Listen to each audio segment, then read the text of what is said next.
Hello and welcome to sunny Sydney. This is something a bit different, isn't it? A YouTube channel with myself, Robbie Chipperfield, who worked for the BBC in Nottingham for over 20 years. And as we're in lockdown here in Sydney, and I'm going to be for another month or so, at least until the end of September, and who knows, maybe longer, I thought it was time to do something just a little bit different. And here we are on YouTube, something I've never really been involved with before.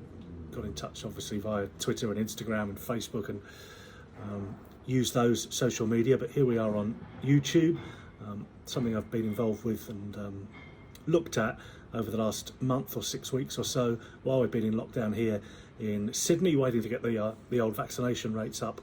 But I've looked at YouTube and thought maybe it's worth having a go at and chatting to people from my time covering sport in Nottinghamshire over that 20-year spell, which unbelievably finished about 18 months ago. My goodness, time has flown by. Now, some of you got in touch. I wrote a blog for a bit, and some of you got in touch and said, why don't you do a podcast? Why don't you do some YouTubing, write a book, or whatever? And I've been giving it some thought, because obviously there's not been a whole heap to do, because you can't easily leave the house here in Sydney. So I thought, well, let's give YouTube a go and see what happens over the weeks and months. So if you want to hear more, then I'd love you to subscribe. It's pretty easy to do. And I kind of thought if we could get to maybe 1,000 subscribers, something around that number, then it makes it worth my while carrying on and maybe doing more going forward. If we don't, I'll take the hint and we'll all get on with our lives and do different things with it. So yeah, if you can subscribe, that would be great. It's pretty easy to do, and if you press the alarm bell as well, you'll get notifications when I post a new video.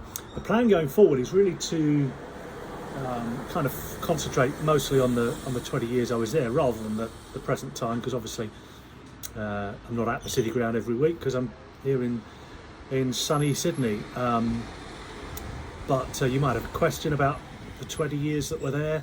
I'll try and answer some of those on Q&As going forward, whether that's ones we record or maybe we'll do some live if we can sort out the time differences, and that'll get a bit easier in coming weeks and months as the clocks change here and in the UK. So we'll perhaps look to do that in coming weeks and months, and also some guests from my time, people I got on with, maybe people I didn't get on with in my time covering sport in Nottinghamshire, and we'll catch up with some people and have a good chat as well. But most importantly, if you can subscribe, then it gives me a good idea of how many people are interested, and as I say, whether it is worth going forward with. You can email me sportchippers@gmail.com, or if you've got any questions or comments or thoughts, then get in touch on the comments below. I guess we'll mainly talk about time at Forest, given that's where I spent an awful lot of my career, but also Notts County, Trent Bridge, cricket, a great passion, a great love of mine,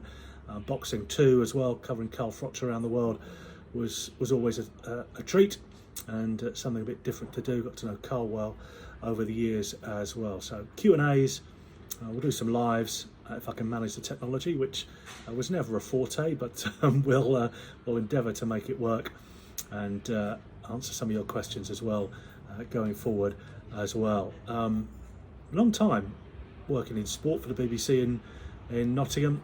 Good times, bad times. There were times when it was pretty tough. It's probably pretty tough covering Forest at the moment as well. We enjoyed some good times. It was always it was 10 times easier to do the job, maybe more, when the team was winning. Whether that was cricket or Notts County or Mansfield, whoever it was, it's just easier, it's more fun when the team is winning than when they are not. It can be pretty gloom and doom at times, and difficult for people to cover the club. Not fun, but it happens.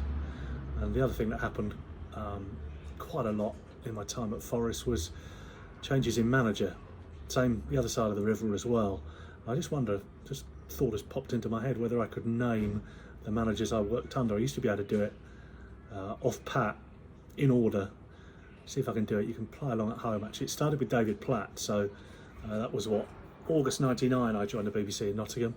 So the managers I've worked with are David Platt, Paul Hart. Things were pretty stable actually when you think about it.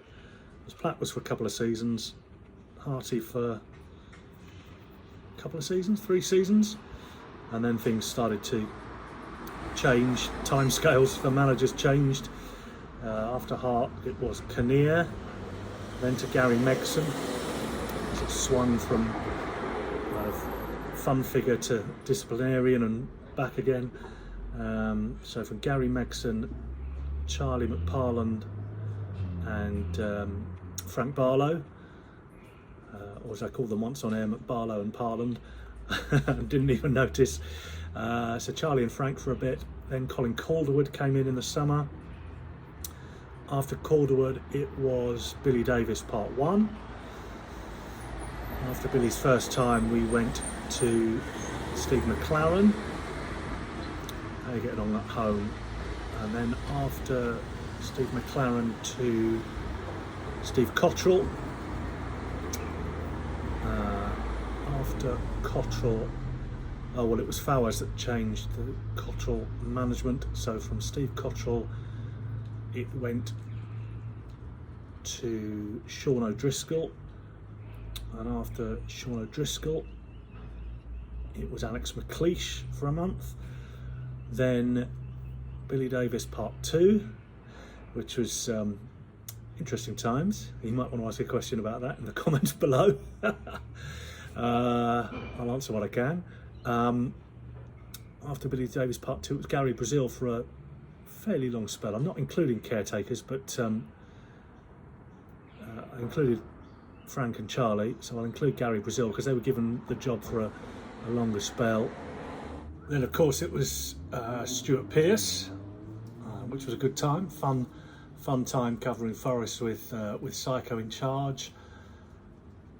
Then Dougie Freedman and Philip Montagnier. Then it was Mark Warburton.